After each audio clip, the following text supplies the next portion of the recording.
زعلان برقات سلام أملاك يمسحلكم جميل لكم جميل مسجد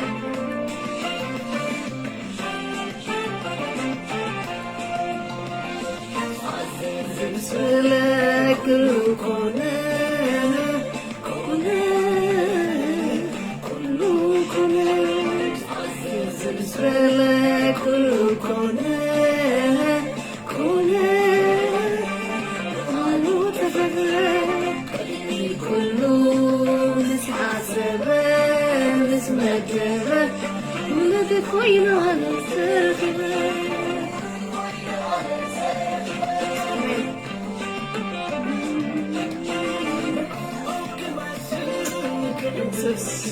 مبارك الحساب السريع كيف نحسد يتغلبون عيز مسير يسوس مستقلت الحمد لله الحمد لله آمين فليتأيد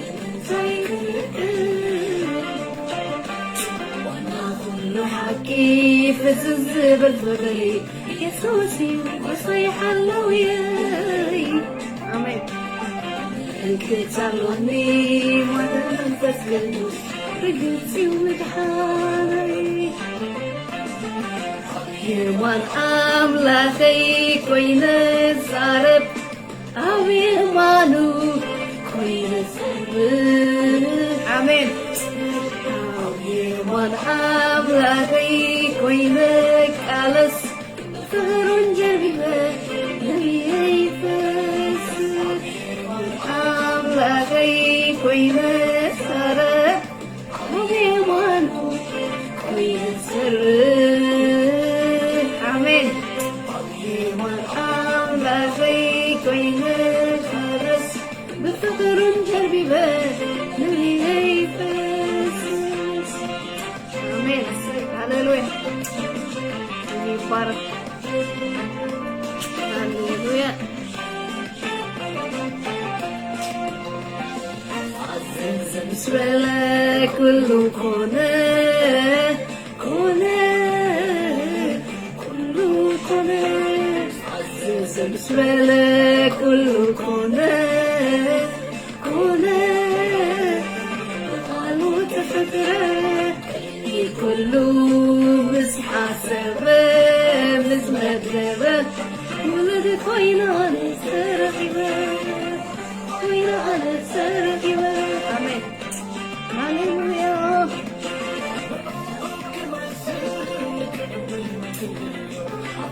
ليس العالم حسابه السريع ما خيف نفسه دقيمه خيمته يتغلبون عيز مسير يسوس مستقلفه أهم من تايز من تايز سمبر نتايز فانتي فليتايز فيكره كل حكي فزز بالفقري يسوسي وصيح اللوياي آمين صلوني محدا منفس قدوس رقتي ومدحاني ورا ملاخي كوين الزارب ويمانو كوين الزارب ورا ملاخي كوين الكالس بفخر جربي نبيي فاس كوين الزارب آمين آمين أمجيوان أملاخي كوين الزارب من جربك نبيي فاس أمجيوان أملاخي كوين الزارب أو يمانو كوين الزارب أملاخي كوين الزارب بفضل جربك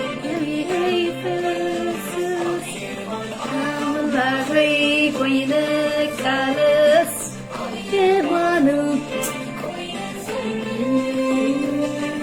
አሜን አምላኬ ኮይነክ ቃልስ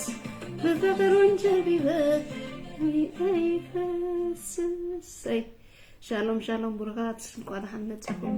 ኢየሱስ ጎይታይ ስሙ ይባረክ እግዚአብሔር ሰናይ አቤማን ኮይና እና ንቃለስ ክብር ለስሙ ይሁን ሃሌሉያ ማህተም መንፈስ ቅዱስ ጋር ተገሩልና ስሙ ይባረክ ጎይታ አቦነ መስግነካለና ንባረከካለና ስለተዘይ ውዳ ምሕረት ካም ጸጋኻን ጎይታ ተመስገን እግዚአብሔር ጎይታ ሰራዊት ሃሌሉያ ኩሉ ካባኻን ባኻን ይሞተ መስገን እግዚአብሔር ንስኻ አባ አምላክ ካሞተ መስገን እግዚአብሔር ንስኻ ትምክሕትና ካሞተ መስገን አቦነ መስግነካለና ስለተዘይ ውዳ ምሕረት ካ ስለተዘይ ውዳ ጸጋኻ ስለተዘይ ውዳ ሃሌሉያ ወዕለት ካም ፍቅርኻን እግዚአብሔር ተመስገን ተባረክ እግዚአብሔር አቢኻ ሞተ መስገን ሃሌሉያ ተወዳዳሪ ዘይብልካ አምላክ ካሞተ መስገን ዝመስለካ ስለዘይብልካ ጎይታ ተመስገን ሐቀኛ ፍራዲ አምላክ ካሞተ መስገን ጻድቅ ካሞተ መስገን ጎይታ ነመስገነካለና አምላክ ሐቅ ንስኻ ንበይንካ ካሞተ መስገን ጎይታ ንስኻ መንበሪና ካሞተ መስገን ኢየሱስ ያው ካሞተ መስገን ነመስገነካለና እግዚአብሔር ሃሌሉያ አብጸጽባህ ተሐድሰና ስለዘለካ ተመስገን አብጸጽባህ ተበጽሐና ስለዘለካ ተመስገን ጎይታ ንስኻ ኩሉ ካባኻን ባኻን ዝኾነ ጎይታ ካባና ዝኾነ ነገር የልቦን ሞተ መስገን እግዚአብሔር ምሕረትክ ዓቢ ሞተ መስገን ወዕለትክ ዓቢ ሞተ መስገን ሃሌሉያ ተመስገን ነመስገነካለና እግዚአብሔር ቅዱስ ንብለካለና ዘለዓለማዊ አምላክ ተመስገን ዘይትምኖ ዘይትጽገብ ጎይታ ተመስገን ተባረክ አምላክ ሐቂ ካሞተ መስገን መንበሪና ዝኾንካ ጎይታ ተመስገን ንወሕጁን ዝቃል እግዚአብሔር 33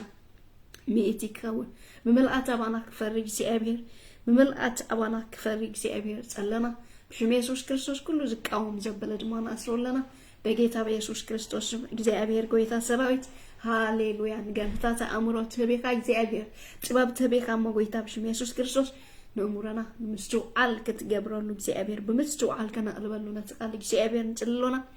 ጎይታ በስመ ኢየሱስ ክርስቶስ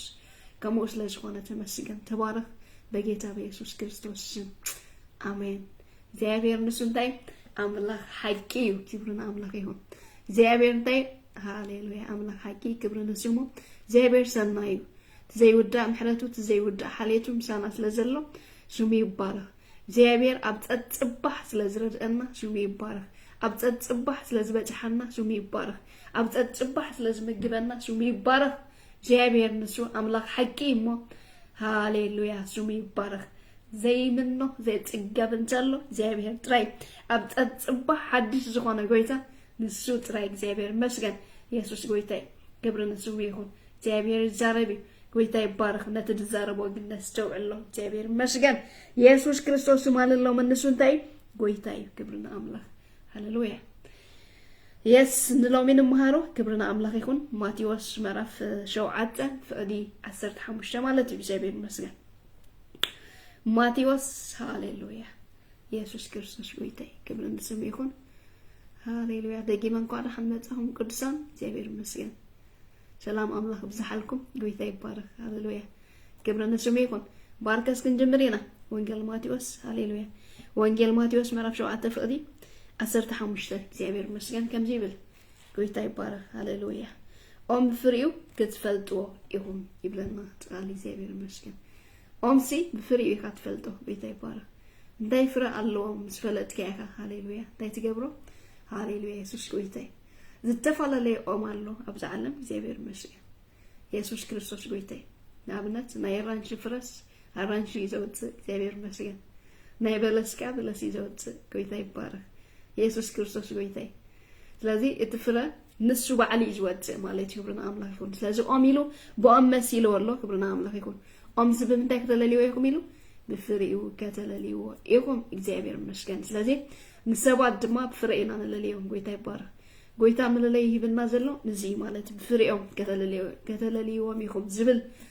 ቃሊው ጎይታና ኢየሱስ ክርስቶስ ምሂሩና እግዚአብሔር መስገን አብዛ ዓለም ብዙሕ ነገር ስለዘሎ ጎይታ ይባረክ ኢየሱስ ክርስቶስ ጎይታይ ትናይ ጎይታን ዘይ ጎይታን ሲ በፍሬው ካትፈልጦ እግዚአብሔር መስገን መለለይ የለዎ ኢየሱስ ክርስቶስ ጎይታይ ሃሌሉያ ፍሬኦም ታት ገብሮም ይከሚሉ ከሰለሊዎም ይኹም ስለዚህ ቦኦም መሲለው ኣሎ ብዚ እግዚአብሔር ይመስገን ኢየሱስ ክርስቶስ ጎይታ ምክንያቱ በዘመን እዚ ብዙሕ ነገር ስለ ዝትንስእ ዘሎ እግዚአብሔር ይመስገን ምክንያቱ ጽሑፍ ይካ ሓሰውቲ መምሃራን ክትንስኦም ይልሎ ሓሰውቲ ነቢያት ከዓ ክትንስኦም ዝብል ጽሑፍ ኣሎ እግዚአብሔር ይመስገን ነዚኦም ግን ብምንታይ ኢና ነለልዮም ብፍሬኦም ክብርና አምላክ ይሁን ብፍረ ንኩሉ ይካ ተለልዮ ጎይታ ይባረክ ኢየሱስ ክርስቶስ ጎይታ እግዚአብሔር አቢ ስለዚህ ቦኦም መሲለው ኣሎ ጎይታ ኢየሱስ ከነንብቦ ኢና እግዚአብሔር ይመስገን ናአና አዚ ጠቃሚ ኣብ ዘመን እዚ እግዚአብሔር ይባረክ ኢየሱስ ክርስቶስ ጎይታ ሃሌሉያ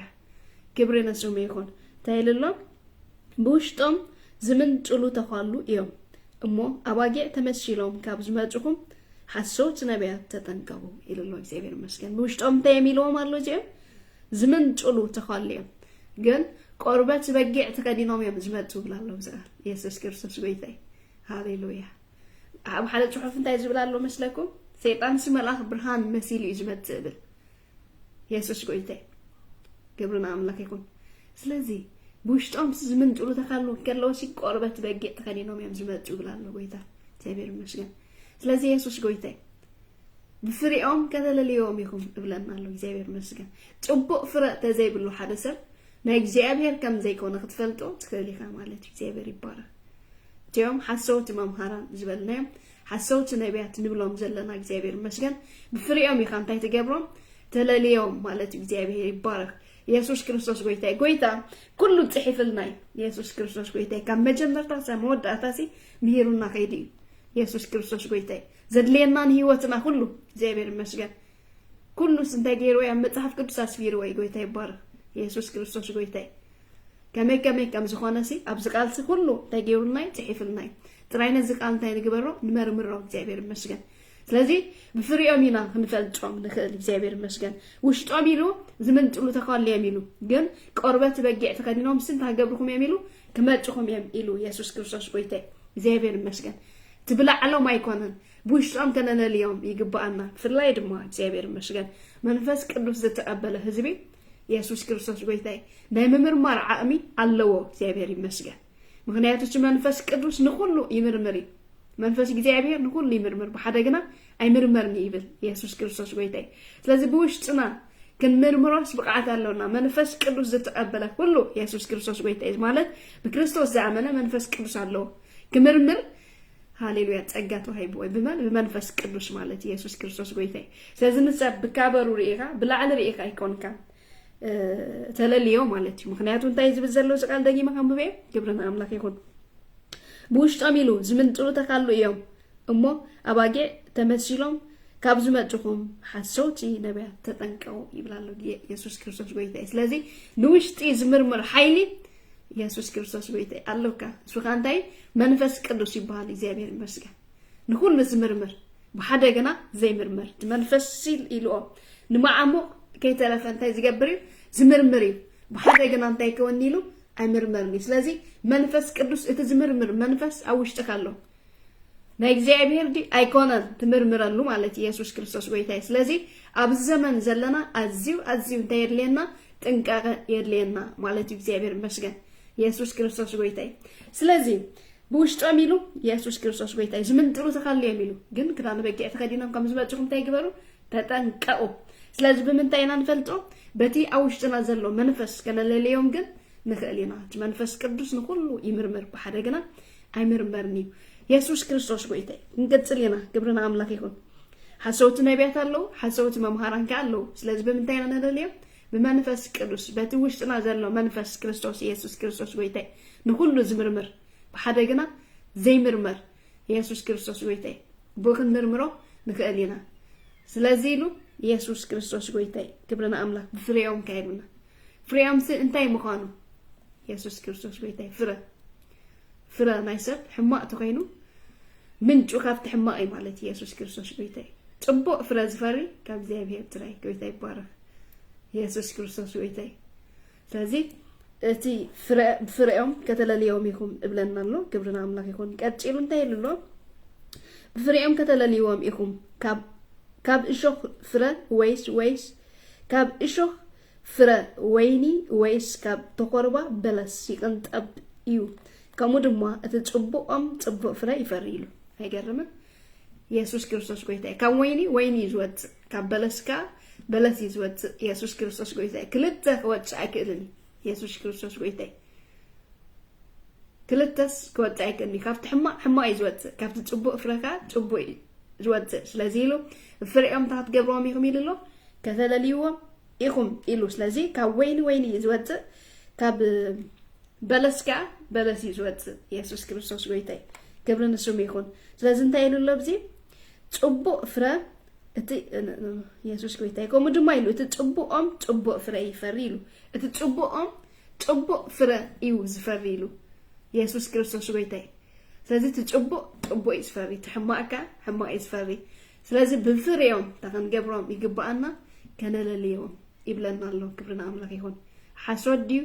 حق ديو فريهم تاتي قبريخا تلاليوم إيخا أوشتخا زلو منفس كانتايو زمرمري بزيابير مسجد بحدا جنا تايكوني أي مرمرن إيو كبري نسوم يكون بزيابير مسجد يسوع كريستوس بيتاي شو أنتاي للو تطبق فرا زي فر كله يقرر تسيلو بزيابير مسجد تطبق فرا زي فري تاي جبريلو يقرر تسيلو تطبق فرا زي فري فرا تاي جبريلو يقرر تسيلو يسوع كريستوس بيتاي مخنياتو من أنتاي كفوي همج أبشو كأنتاي كورتي مالتي تتصبق فرج فرقة دا فرق يزخيت يسوع كويتاي دا لما يزخيت يسوع كريستوس كويتاي سلازي أبز مدر بزوح نجار الله حجيب في الله بزمن زمالتي بزوح رينا بزوح تأمرات سلاز جبر يكون موت سلاز تنسى يكون فريش انتاي سب فرنا يجزيابير يزلو فرا منفس كدوس يزلو كان لليو يقبأنا إكزابير مسجن للزمننا أتزينا كان لليو يقبأنا إكزابير مسجن يسوع كريستوس قويته أنت عينت فري زلوا تسب إكزابير مسجن كل مرمرو يقبأنا مخنياتو كوميز بالزلو تحما فرز فرن تقونيلو كقرد إيلو يسوع كريستوس قويته نسوا إلالو مجرش شو سنتايزي تفاتي بزوح نجار أبز مدرك جبر كذي بزوح تعمرات كجبر كذي من سيطان حيلو مالتي قل مجرشو انتاي تفاتي تتصبق فراز فرقن مجرشو انتاي هيواتي زيبير مسجن يسوع كريستوس قويتاي هاليلويا كبر نسمو يكون دايلو لو كبري نسمو يكون زيبير عبيب يس دايلو نبحاوي دما يدربيو ويلو نبحاو انتاي قبرو ويلو يدربيو ويلو مباركس يلو بفريهم كتفلطوم يكون مباركس بفريهم كتفلطوم يكون سلازي بفرا إنا نفلطون نخلتنا إكزابير ديو أيكونا مالت إكزابير مسجن يسوع كريستوس قويتاي بفريهم كان لليوم نخلينا إكزابير مسجن مخنياتو تتوحو في الزنتاي قلتي كبرنا أملاك يكون فريهم تحت قبرهم يكويلو كذا لليوم يكون إلو إكزابير يبارك يسوع كريستوس قويتاي كبرنا نسوم يكون هاليلويا يس هاليلويا بفريهم كتفلطوم يكون فقاد اتي لشو أبزنا استوعدلو تتصبق نجار كحجة تحفلنا إكزابير مسكن كنا بوينا رنا أملاك تايلو فقادتي أبسا ما يجلو أبوي زجبر دأمبر قويتاي جبلني كله نمنجس سمايات أياتونيلو فقاد هاليلويا أتي أبسا ما يجلو أبوي زجبر دأمبر كله يلو قويتاي جبلني سي نمنجس أملاك أياتونيلو قلتي تحفلنا زلوبسي لذي كله قويتاي جبلو نمنجس أملاك زعتو أيقونا أينا إذا يزعتوا يلنالو فقاد أبوي زجبريلو فقاد إكزابير زجبريو ناب منجس سمايات تاي زجبر زعتو تحمق فرزر لوجن بس إكزابير انتهي يبلون قدا كم زي بلو أبتل عليك ننببو تاريخنا إكزابير مسجن تتصبق فرز فرجن كاب جزار وشو زي كونس كاب كريستوس فرز إكزابير مسجن مخنياتو من تتصبق كريستوس تراي إكزابير مسجن من تطبق فرا إكزابير ترايس لازخوان إكزابير مسكن سلازيلو فقاد أبوز قبل رامبر قويتاي زبلان كله منغش أملاك هاي أتشونيو يبلالو إكزابير مسكن يسوع كريستوس قويتاي هاليلويا مباركيلو قويتاي زبلاني دا فقاد اتي أب سماي زلو أبوي سيقبر دامبر قويتاي زبلاني كله نمنغش سمايات هاي أتشونيو بتا ما عالتتي عيلو شو إكزابير مسكن أبزنا استوعللو بتا ما عالتتي عيلو كبرنا أملاك يسوع كريستوس قويتاي بارك ሃሌሉያ ክብር ንስሙ በታ መዓልቲ እቲኣ ብዙሓት በታ መዓልቲ እቲኣ ብዙሓት ጎይታይ ብስምካ ትንቢት ኣይተዛረብናን ብስምካ ዶ ኣጋንንቲ ኣይወፃናን ኣብዚ ሕጂ ነሰውዕለሉ ጎይታይ ኢሉ ብስምካሲ ኢሉ ኣጋንንቲ ዶ ኣይወፃናን ብስምካስ ኣይተዛረብናን ንርኢ ኢሎሞ ኣይተነበናን ንርኢ ኢሎሞ ግን ፍሬኦም እንታይ ነበረ ጽቡቕ ፍሬ ነበረ ፍሬኦም እንታይ ነይሩ ከምቲ ኣቀዲምና ክንብቦ ፀናሕና ዝምንጥሉ ተኻልዮም ኢሉ ግን ቆርበት በጊዕ ካብ ተኸድኑ እንታይ ግበር ኢሉ ተጠንቀቁ ኢሉ እዚ ነይሩ ፍሬኦም ሲ ምንጮም ሲ ጽቡቕ ኣይነበረን ጎይታይ ዳዮም ዝብሉ ነይሮም እምበር ካብ እግዚኣብሔር ሲ ኣይነበሩን ማለት ኢየሱስ ክርስቶስ ጎይታይ ሃሌሉያ ብስምካ ብዙሕ ተኣምራት ዶ ኣይገበርናን ክብሉን እዮም ሽዑ ኣነ ኣቱም ገበርቲ ዓመት ከቶ ኣይፈልጠኩም እየ ካባይ ረሓቑ ክብሎም እየ ኢሉ ሽዑ እንታይ ክብሎም እየ ኢሉ ካባይ ረሓቑ ክብሎም እየ ኢሉ ኣቱም ገበርቲ ዓመት ዝዕምፅ ምስ እግዚኣብሔር ግደ የብሉን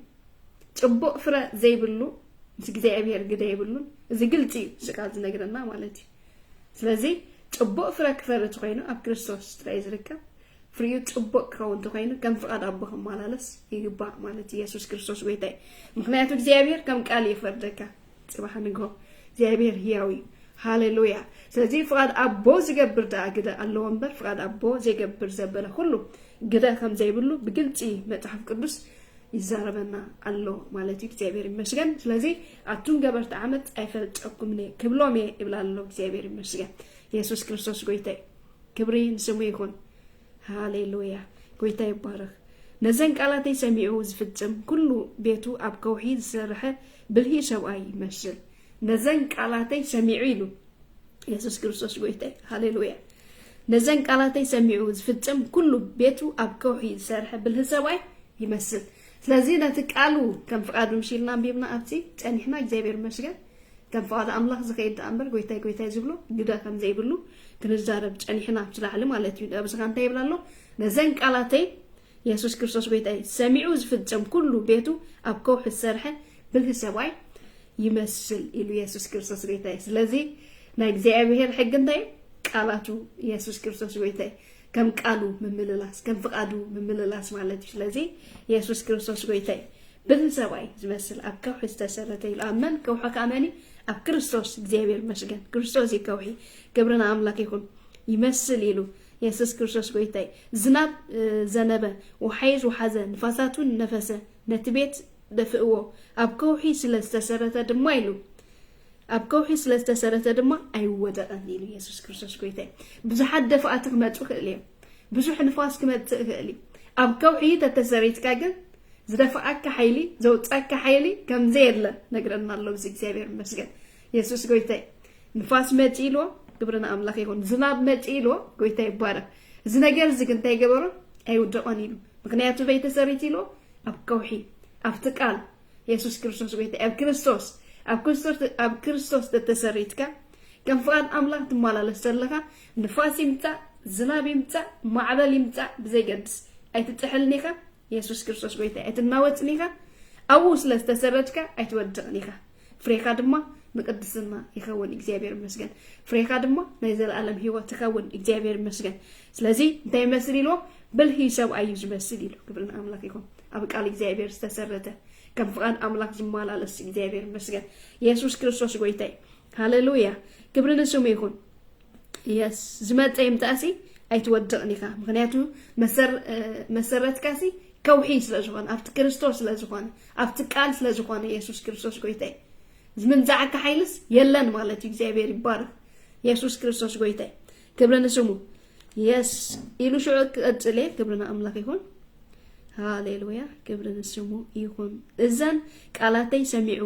ዘይፍጽም ኢሉ ሕጂ እዚኣ ካልእትካ ነሰውዕለላ እዘን ቃላተይ ሰሚዑ ዘይፍጽም ኩሉካ ቤቱ ኣብ ሑፃ ዝሰርሐ ዓሻ ሰብኣይ ይመስል ኢሉ ኣይገርምን ኢየሱስ ጎይታይ እቲ ብከውሒ ዝተሰረተ ንፋስ ይምፃእ ወሓይዝ ይምፃእ ማዕበል ይምፃእ እንታይ ከወኒ ኢሉ ኣይወድቕን ኢሉ ኢየሱስ ክርስቶስ ጎይታይ ኣብ ከውሒ ስለዝተሰረተ ጡኑዕ መሰረት ኢሉ ትኻልኣይ ግን ኢልዎ ኢየሱስ ክርስቶስ ጎይታይ ሃሌሉያ ነዘን ቃላተይ ነስተውዕለሉ ሕጂ ነዘን ቃላተይ ሰሚዑ ኢሉ ኢየሱስ ክርስቶስ ጎይታይ ሃሌሉያ ነዘን ቃላተይ ሰሚዑ ዘይፍጽም ኩሉ نزين قالاتي سميعو زي فتم كله دغما እግዚአብሔር ይመስገን ኢየሱስ ክርስቶስ ጎይታ ቃላቱ ሰሚዑ زي فتم እንዳይል ወሎ ክብርና አምላክ ይሁን ሃሌሉያ አብሑጽ አይሉ ዘርሐ ዓሻ ሰብአይ ይመስል ይሉ ኢየሱስ ጎይታ ቤቱሲ አብሑጽ አሰርሐ ሰብአይ ዓሻ ሰብአይ ይመስል ይሉ አይገርምም ኢየሱስ ጎይታ ስለዚህ መሰረቱ አብቃል አምላክ ይከውን ዘሎ ሐደሰብ አፍጥቃሉ ተተሰሪቱ አይወደኒ አፍጥቃው ተተሰሪቱ አይወደኒ ነጥቃሉ زي ፍጽሞ ግና እንዳይል ወሎ ዓሻ ይሉ ዓሻ ሰብአይ አብሑጽ ተሰረተ ቤት ይዘለው ኢየሱስ ክርስቶስ ጎይታ ክብርና ስሙ ይሁን አይገርምም ክብርና አምላክ ይሁን ቃለተይ ሰሚዑ زي ፍጽም ኩሉ ካ ቤቱ አብሑጽ አሰርሐ ዓሻ ሰብአይ ይመስል ዝናብ ዘነበይሉ ነዝኻይሉ እንታይሉ ዝናብ ዘነበይሉ ወሐይዝ ወሐዘ ንፋሳት ነፈሰ ትቤት ደፍእዎ ወተቀውን ይሉ አይገርምም ክልተ አፍት ለዓል እንታይልና ዝናብ መጥዩ ኢየሱስ ጎይታ ንፋስ መጥዩ አይወደቀ አብከው ሁስለስ ተሰረተ እዝግን አብሑጽ ስለተሰረተ ምክንያቱ ንቃላት እግዚአብሔር ስለዚህ ሰማው ማለት ነው ዓሻ ሰብአይ ይሉ መስይሉ አለ ዝግን ይሉ እንታይሉ ወሐይዝ መጥዩ ይሉ ኢየሱስ ክርስቶስ ዝናብ መጥዩ ይሉ ወሐይዝ መጥዩ ይሉ ንፋሳት ነፊሱ ነትቤት ደፍእዎ ወደቀ አዋዳድቆ ድማ ይሉ አቢ ሆነ ይሉ ዝገርም አዋዳድቆ እንታይሉ አቢ ይሉ ወስ ምክንያቱ ነጥቃሉ ሰሚዑ ስለዚህ ፍጽሞ እግዚአብሔር ይመስገን ንቃሉ ሰሚዑ ዝፍጽም ግን ታዩ አብትናይ ዘላለም ዕረፍቲ አብትናይ ዘላለም ህይወት አዊ ዘሎ ዝመጽ ይምጣ ከም ዘይወደ ትንቃሉ ዘይ እዘዝ ግና መሰረት ክርስትና እንታይ ቃል እግዚአብሔር ይመስገን ስለዚህ ነዚህ ቃል ታይ ንግበሮ ንመርምሮ ንፍለጦ እግዚአብሔር ይባረክ ኢየሱስ ክርስቶስ ጎይታ ስለዚህ ቃሉ ሰሚዑ ስለዚህ ፈጽሞ አብሑጽ ሰረተ ዓሻ ሰብአይ መስል ይሉ አዋዳቱ ቆድማ እንታይ ኮነ ይሉ አቢ ኮነ ይሉ ይገርም ኢየሱስ ክርስቶስ ጎይታ ምክንያቱም ታይና አይና ጀሚርና ሕማቅ ፍረን ጽቡቅ ፍረን ኢየሱስ ክርስቶስ ጎይታ ብዛዕባ ሕማቆምን ጽቡቆምን አፍት ለዓሊ ከም ብወጸኒሕ እግዚአብሔር ይመስገን ሕማቅ ፍሬ ዝፍሪ ጽቡቆም ጋ ጽቡቅ ፍሬ ዝፍሪ ፍረሲ ትዝሃብካዮ ዘፍሪ ካልእ ፍረ ከፍሪ አይክእልኒ ኢየሱስ ክርስቶስ ጎይታ ስለዚህ ምንጭኻ ጽቡቅ ከውን ኣብ ክርስቶስ ተሰረት ምንጭኻ ጽቡቅ ከውን አፍጥቃል ተሰረት እግዚአብሔር ይመስገን ኢየሱስ ክርስቶስ ጎይታ ኢየሱስ ነዚ ነገር እዚ ምስ ወደድ ነቶም ህዝቢ በትምርቲ ተደነቁቶም ህዝቢ በትምርቱ ተደነቁ ከመይ ከም መምህር ሕጊ ዘይኮነስ ስልጣን ከም ዘለዎ ኮይኑ ይምህር ነበረ ኢሉ ኢየሱስ ክርስቶስ ጎይታ ስለዚህ ነስተውዕለሉ ክብርና አምላክ ይሁን ዳይና ጀሚርና ኦም ፍሪው ይፍለጥ ኦምሲ ፍሪው ይፍለጥ ኢየሱስ ክርስቶስ ጎይታ ክብርና ስሙ ይሁን ስለዚህ ተዛሃብከ ፍሬ ይስፈሪ ጎይታ ይባረክ ስለዚህ እንታይ ይብለና ዘሎ ብዙ ጎይታ ኣብ ዘመን እዚ ብዙሕ ነገር ስለዘሎ ክብርና አምላክ ይሁን ፍሬኦም ይኹም ትፈልጦም ክብለና ጸኒሑ ካብ ሓሰውት ነቢያት ታይግበሩ ኢሉ ተጠንቀቁ ካብ ሓሰውት መምሃራን ውን ዝብል ኣሎ ተጠንቀቅ ኢየሱስ ክርስቶስ ጎይታ ምንታይ ካ ተጠንቀ ፍሬኦም ይካ ትፈልጦም እግዚአብሔር ይመስገን ውሽጦም ምንጭሉ ተኹላን ከለውሲ ቆርበት በጊዕ ተከዲኖም እዮም ዝመጹ ኢሉ ነዚኦም ግን ብምንታይ ክትፈልጦም ይከም ኢሉ ብፍሬኦም ክትፈልጦም ይኹም እንታይ ኢሉ ዓጭወሎካ እግዚአብሔር ይመስገን ነዘን ቃላት ሰሚዑ ዝፍጽም ኩሉ ቤቱ ኣብ ከውሒ ዝሰርሐ ብልሂ ሰብኣይ ይመስል ኢሉ ቃል እግዚአብሔር ሰሚዑ ዝፍጽም ብልሂ እዩ እግዚአብሔር ይመስገን ኣብ ከውሒ ዝተሰረተ እዩ ካ ዝኸውን ኣይወድቕን እዩ ዝናብ መጥዩ ኣይወድቕን እዩ ንፋሳት መጥዩ ኣይወድቕን እዩ ማዕበል መጥዩ ኣይወድቕን እዩ ምክንያቱ ኣብቲ ምንጪ ኣብ ክርስቶስ ዝተሰረተ ነዘን ቃላተይ ሰሚዑ ዘይገብር ግና ኣብ ሕንፃ ዝተሰረተ ዓሻ ሰብኣይ ይመስል ኢሉ ኣዋዳድቆ ድማ እንታይ ይኸውን ኢሉ ኣብ ኸውን ኢሉ ወሓይ ዝመፅእ ዝናብ መፅእ ይወድቕ ኢሉ ኢየሱስ ክርስቶስ ጎይታ ኣዋዳድቆስ ዓብይ ኢሉ መጨረሻውስ እንታይ ኢልና ኣለና ኣብ ቀዲምና ጥፍኣት እዩ ማለት እዩ ስለዚህ መሰረትና አብቃል አምላክ ከውን ምንጭና ክርስቶስ ክንገብሮ ኩሉ ጊዜ እግዚአብሔር ይመስገን እዩ ዝምዕደና ምክንያቱ ጎይታይ ዝብለንስ ኩሉ መንግስት አምላክ አይአቱን ኢሉ ታይዳ ከም ፍቃድ አቦ ዝገብር ኢሉ ፍቃድ አቦ እንታይ አብቃሉ ምጽናይ ኢየሱስ ክርስቶስ ጎይታይ ቃሉ ምፍጻሚ ጎይታይ ይባረክ ምክንያቱ ከሙ ከነም ብጸኒሕና እግዚአብሔር ይመስገን አንተ ቃሉ ዘይገብሮን ዘይፍጽሞን እንታይ አዋዳድቆ አብ ከውን መጨረሻው ካኒ ናበየም ዝድርቢ ወይሉ ኢየሱስ ክርስቶስ ጎይታይ ናብ ሓዊ ይድርቢ ወይሉ ትሕማቅ ፍረ ዘይፈሪሉ تايلو بزي صبو فرا زفري كله صبو فرا زي فري كله يقرط ناب حاو دما يدربيو باركس فريام كتفلطوم يكون تصبو فرا زي فري مجرشو انتايو طفاتيو صبو فرا زفرغنا تصبو فرا زي فري مجرشو ناب حاو مخانو نغرنالو زيبير مشغل اتي صبو فرا زفرغن مجرشو انتايو صبو زلعلماوي هيوت مش غويتا غدلو زيبير مشغل زمطمطو كاني كدفኦ كم زيكل زيبير بارك يسوع كريستوس غويتاي اونجيل يوحنس شون ابو 15 يبلي زيبير مسجن بزعباز نغرزي ስለዚህ ዘመንና አዚና ባንገብረሉ ክንገብር ግባአና ከነስተውዕሎ ግባአና እግዚአብሔር መስገን ከነለልዮ ግባአና ጎይታ ይባረክ ኢየሱስ ክርስቶስ ጎይታይ ክብርና አምላክ ይሁን አዚና ባንገብራለውና ከነለልዮ አለውና እግዚአብሔር ይባረክ ኢየሱስ ክርስቶስ ጎይታይ فريام يخوم تلالي وام قبلنا تانيه قال أملاك حكيم زي قويتا يسوس زي مهاري قبلنا أملاك يخون كله دماء تحيف النايت جابير مسكن كان بجمرتا سمو داتا كله تحيفوا وي قويتا إلو النايت جابير مسكن يسوس كريستوس قويتا إن كله زخون نابرانا زخون أبز مدرين مالا لسلو نمت عينا تخم نكون كله قويتا سييرو النايت نجيرو النايت جابير مسكن يسوس كريستوس قويتا لذي نستوعللو نمرمرون تراي لزكات كبرنا أملاك دين اللوبزي نحكي قندويني إيلو أب يوحنس مقرف 15 دين اللو كبرنا أملاك كم ببيك جابير مسكن يسوس كويتاي أباي زينبر زبالة كله يلو أباي تايلو زينبر زبالة كله جنفر نواتاي تدربي ينكز أكيبهم دمانا بحاوي يدربي وامو يندد أباي انت نبركم عليون أبخاتكم انت حدرة تدالي وجبلت لمنوامو يكون لكم بزحفرة انت فرقم أبوي بزي خبر إيو نسخاتكم كا دك مزامورتي كتكوني وميلو بزيبير مسجن سلازي أبو كريستوس تنبركا بزحفرة تفري أبوك أبزخا يخبر إيلو بزيبير مسجن يسوس كريستوس قويتاي كالي دمو أبخاتكم تايتكوني إيلو انت حدرة إيلو بزيبير مسجن يسوس كريستوس قويتاي أبو كريستوس زينب برقنا موداتو إلنا لنا بزي برنا أملاك يكون أبزي كم بواتين حي مالك برنا أملاك يكون تاي قبروا إلو ينددي أورد إلو بزيبير مسجن سلازي يسوس كريستوس قويتاي كبرنا سم يكون إذا قال زي عبي معنا أخاتكم فريقهم كنفلتهم إنا إذا بتزالوا بزيبير مسجن حاسود ديو أيقونن فريقها تفلتو مالك برنا أملاك يكون فريقها تمرمرو مالك بزيبير مسجن لازم مسرتنا كان أملاك تقينو كان فقط أبوه نمانا لسلونا زفرحنا حيلي يلن جابير مشغن موداتنا دما نفرن نقدسنا نزل عالم هيوتن إيو مالتي جابير مشغن لازم حاسوتن حقا بخمزينا نفلتو قويتاي بارك يسوس كريستوس قويتاي كاب جزا رسو زفري دما يلن جابير مشغن هالي ربيع قندويني يسوس جابير مشغن نحنا دما جانا فرينا لازم أول تنبرنا بزوح نفرينا جابير مشغن أو تتسرتنا بزح نفرقنا فرينا دما نقدسنا كوني مالتي لذي كل كويتاي زبلاني هاليلويا انتي كونا نيلو ننقص عمله زورس أي كونا نيلو تيدا كم فعد أبو جمالالس إيو نيرو لومي كسابير مشكن تمرتنا أجد داسي زخانة تمرتي يزي كسابير مشكن مانيا في الزمننا بزح نجر نريوس لزلنا زابير بارا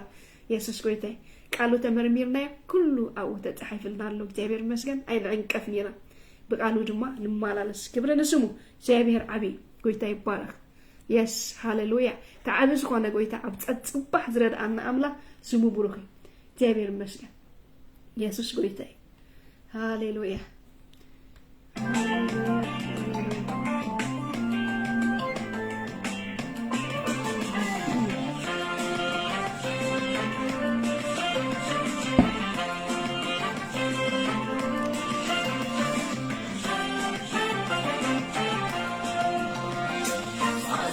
زمسرلك كله كونه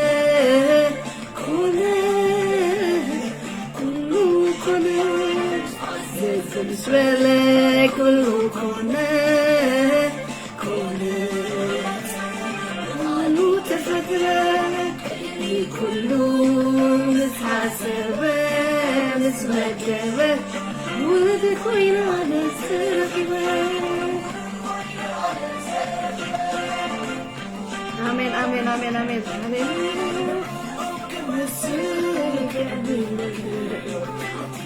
سلام حساب السريع كما غيب المساك مخمسة يتغلق نوعي زمس يسوس استقلت أخم نتايز أخم نتايز زنبل نتايز زخنت صيتايز نتايز كل حكي فز الزبد فقري يسوسي وصيح اللوياي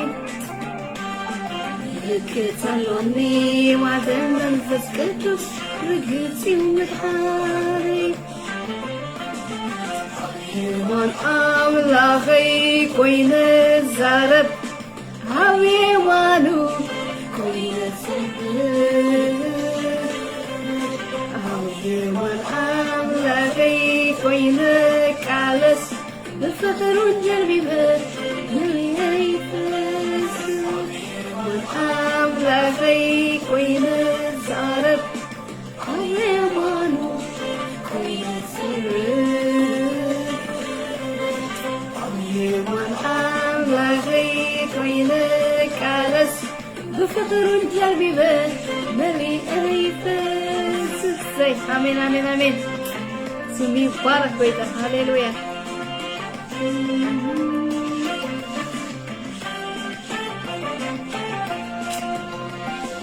عزيز المسوالة كله كونه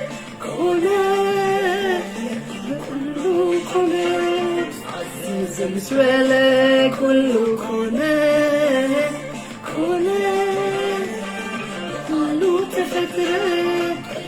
كله مس حاسبة مس مجبة ورد كوينان سرحبة آمين آمين آمين آمين سي هاليلويا ليس العالم حسابه السريع تقيمو حمسان نوعي زمس يسوس مستقاس أخمن تايز خمن تايز سنبت نتاين زخنكو فليتاين خمن تايز كل حكي فز الزبل فغري يسوسي وصيح اللوياي كتلوني وعدم ننفس كتوس ركنسي ومتحاري آمين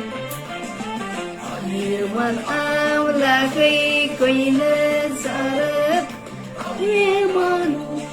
كوين الزارب يوان أملاخي كوين الزارب رنجري بك مري أيفاس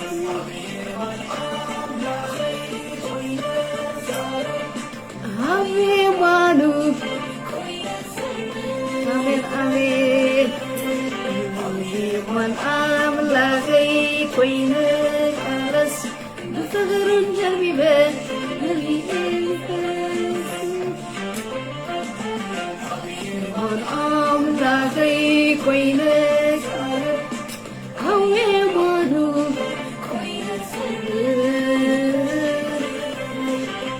يوان أملاخي كوينك عالس بفقر جبيبة أملاخي كوينك عالس أميمانو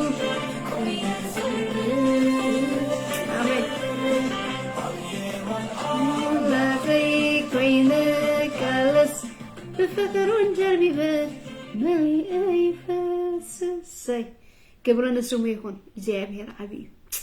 አቦ ተመስገን ለመስገን ካለውና ስለጸናህ ቃል ተመስገን እግዚአብሔር ዝስራብ ሁሉ ትዛረብ ሁሉ ትመጽ ጎይታ ስም ካብሮኺ ጎይታ ነመስግነካ ንባረከካ አለና ንስኻ ዓበይ አምላክ ኢኻ ተመስገን እግዚአብሔር ኩሉ ካባኻን ባኻኒ ካባና ዝኾነ ነገር የለን እግዚአብሔር ተመስገን ተባረክ ክብር ንበካ አለና ዓበይ አምላክ ኢኻ ተመስገን حقኛ ፍራዴ ንስኻነ በይንኻ ኢኻ ተመስገን ቃልካ حቂ በተሐቅ ድማ ቅዱስም ተጻሒፍሎ ቃልካ ይቅድስ ይፍውስ እግዚአብሔር የጥዒ የናገፍ እግዚአብሔር ጎይታ ሰራዊት ተመስገን ተባረክ አቦ حجون እግዚአብሔር አመከራ ዘላ ነፍሲ እግዚአብሔር ክትረዳ አቦ ጸባ ዘላ ነፍሲ ክትረዳ እግዚአብሔር እንጽልሎና بشم يسوع كريستوس أبو سبيتالات أبجزهم بينهم نستقيم እግዚአብሔር አቦ በጌታ በኢየሱስም ክትረዳው በኢየሱስም እትጋህ ዝርገህ እግዚአብሔር ምትንሳእ ካውን ምጽአይ ካውን ጎይታን ጽልሎና እግዚአብሔር ምንጋፍ ካውን ጽልሎና እግዚአብሔር ጎደለታቶም ክትመል እግዚአብሔር ጽልሎና ጎይታ ቃልካ حቂ በተሐቅንማ ቅዱስም ጎይታ ፈውስ ዘድልየ ፈውሲ እግዚአብሔር ጥበብ ዘድልየ ጥበብ ጎይታ በሽም ኢየሱስ ክርስቶስ በረከት ዘድልየ በረከት ጎይታ ካብት ዘይውዳ ምሕረትካ እግዚአብሔር ጎይታ ሰራዊት ንልምነካ አለና ጎይታ በሽም ኢየሱስ አብጎነናታት ዝነብሩ እግዚአብሔር አቦ በሽም ኢየሱስ ክትረዶም ንስኻ በመበለታትን ተኸታተኒኻ በሁሉ ሽገሩ ዘለው እግዚአብሔር ማዓስከራት እግዚአብሔር ፍትሕ ከተውጫሎም እግዚአብሔር ንጽልሎ አብ ዝተፈላልየ አብ ልብያ እግዚአብሔር አቦ በሽም ኢየሱስ ሳቀዩ ዘለው እግዚአብሔር ፍትሕ ከተውጫሎም እግዚአብሔር ስኻ ጻድቅ ፈራዴኻ ፍትሒ ከተውጫሎም ጸለና እግዚአብሔር ከተምልጦም ጸለና ከተውጫም ጸለና እግዚአብሔር ንስኻ ናይ ፍትሒ አምላክኻ ጎይታ ክትሪኦም ጸልሎና እግዚአብሔር ጎይታ ሰራዊት ጎዳ ጉዶም እግዚአብሔር ጎይታ ሰራዊት በሽም ኢየሱስ ክርስቶስ እግዚአብሔር ሃሌሉያ እግዚአብሔር ካብ ጎዳ ጉድ ከተውጫም ማዕበል ዘበለ ሁሉ ጸጥ ክብል እግዚአብሔር ጎደለታቶም ክትመል እግዚአብሔር ጸልሎና አቦ በሽም ኢየሱስ ክርስቶስ ስካትከል አምላክኻ ተመስገን እግዚአብሔር ናአታት ሰአነካ ነገር የለን ሞተ መስገን حدش ነገር ስለተገብር ጎይታ ተመስገን ጸሎት ጻድቅሲ በግብራ ብዙሕ ተስልጥ ተጻሒፍሎ እግዚአብሔር አመና ሞተ ዛረብና እግዚአብሔር ኩሉ ከም ትክእልነት መደብከ ያድማ ተከልክለካ ከም ዘልቦስ ፈለጥኪሉ ንምክርካ ድማ ዘጻልምቱ ኃይሊ የልቦን እግዚአብሔር ንስኻ በይንካ ሓያል በይንካ ፍራድ እግዚአብሔር ጎይታ ጎይታት ንጉስ ነገስታት ዝኾንካ እግዚአብሔር ልዕለ ኩሉ ዝኾንካ እግዚአብሔር ንምክርካ ዘጻልምቱ ኃይሊ የልቦን ሞተ መስገን تبارك أبستفعل هاليلويا زلوا እግዚአብሔር ሽግር በመከራ በሕማም استفعل زحلف زلوا فتحي ስለተውጫለም ጎይታ ተመስገን ስለተምልጦም ጎይታ ተመስገን حدش ነገር ስለተገብረለም ጎይታ ተመስገን እግዚአብሔር አቢ አምላክካ ሞ ተመስገን ናይ ምሕረት አምላክካ ሞ ተመስገን ናይ ረድኤት አምላክካ ሞ እግዚአብሔር ፍጹም ረድኤት ንስኻካ ሞ ተመስገን ተባረክ አምላክ አቢካ ሞ ተባረክ በሽም ኢየሱስ ክርስቶስ ነመስገነካ ንባረከካ አለና كل عبيد أزازنا تنسجدات እግዚአብሔር نعك يكون بشم يسوع كريستوس እግዚአብሔር تبارك كبري نعك يكون لعلنا نعك يكون سجدات نعك يكون بتزاس مركا ويتا يسوع ودك هاليلويا كبرنا نبكي علونا بشم يسوع كريستوس آمين بيسوع كريستوس እግዚአብሔር عبيد نسو سناي بركات حواتي እግዚአብሔር بقولاتكم كله تملي ويتا يبارك نسو يحللكم حليتكم جبلنا أو دعوة እግዚአብሔር መስገን አይትጨነቁ ጎይታ ይባረክ ሃሌሉያ